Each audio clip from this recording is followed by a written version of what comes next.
Amanhã é para sempre, resumo do capítulo 78. Eduardo se aproxima vagarosamente de Fernanda e os dois se beijam. Após o beijo, Franco tenta se explicar. Fernanda o detém e o pede para não dizer nada e reitera que foram muitas emoções. Fernanda pede desculpas e Franco diz que para ele foi algo indescritível.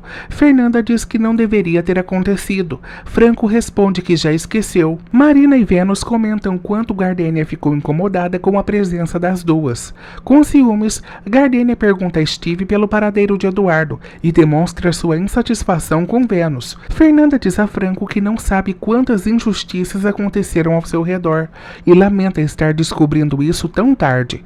Fernanda ressalta que cada vez mais compreende o ressentimento de Eduardo.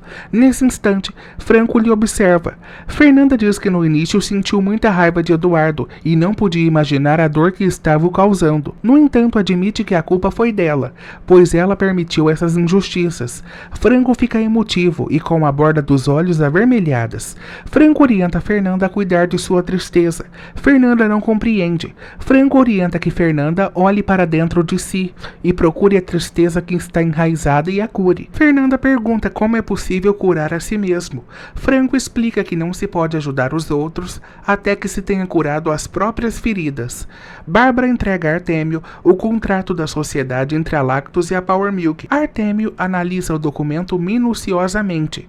Artêmio diz que há 15 anos esteve planejando a ruína dos Elizalde para que Franco aparecesse e os ajudassem a se recuperar em sua situação econômica. Artêmio se levanta e pergunta a Bárbara se ela está disposta a esperar o tempo que for necessário para alcançar o objetivo. Bárbara diz que não e reitera que o ideal é deixar os Elizaldes nas mãos de Franco Santoro para que ele finalize o que Artêmio começou.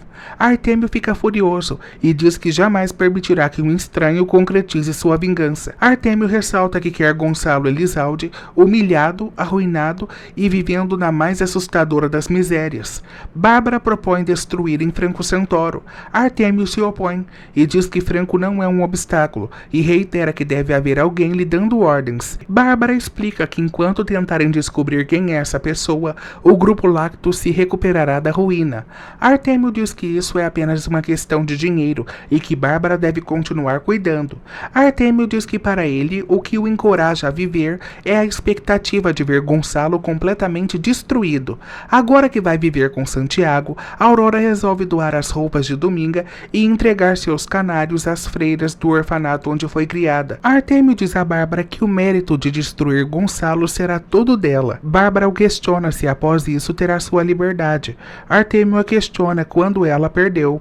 Bárbara responde que foi a partir do momento em que o conheceu. Bárbara pergunta por Aurora e Artêmio revela que ela está morta. Enfim, Aurora se despede da casa onde foi criada. Santiago a pega pelo colo e a leva para fora. O médico revela a Dolores que ela não está grávida. Dolores fica decepcionada. O médico explica que o atraso em sua menstruação se deve ao fato de que ela entrou na menopausa.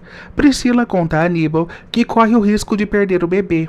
Aníbal diz que se isso acontecer é porque a natureza é sábia. Priscila o confronta e Aníbal a pede para parar de falar besteiras. Priscila diz que o filho que espera será o pior inimigo dele. Augusto chega em casa com um cavalo de balanço para o filho que Dolores espera.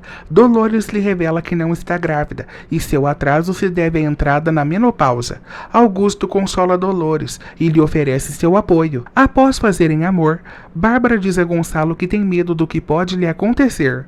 Gonçalo não compreende. Furiosa, Gardênia proíbe que Eduardo contrate Vênus. Eduardo diz a Gardênia que precisa encontrar uma forma de ajudar Vênus.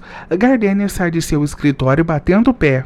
Fernanda se lembra do beijo que deu em Franco e diz que foi muito bonito, mas ressalta que não deve se repetir, pois é uma mulher decente e casada. Bárbara diz a Gonçalo que tanto na empresa quanto em casa, sua situação está delicada. Gonçalo não compreende e Bárbara explica que os filhos de Gonçalo já são crescidos e tomam suas próprias decisões, algumas até contra ela.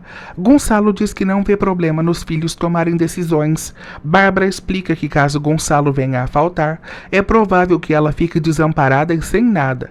Nesse instante, Gonçalo a abraça. Franco conta a Steve que Fernanda está se dando conta de que sua vida foi uma mentira e está começando a abrir os olhos em relação a Bárbara. Eduardo conta ao amigo que beijou Fernanda. Steve diz que Fernanda está se apaixonando por Franco Santoro. Eduardo explica que Fernanda associou o beijo a um impulso de momento e reafirmou que era uma mulher casada.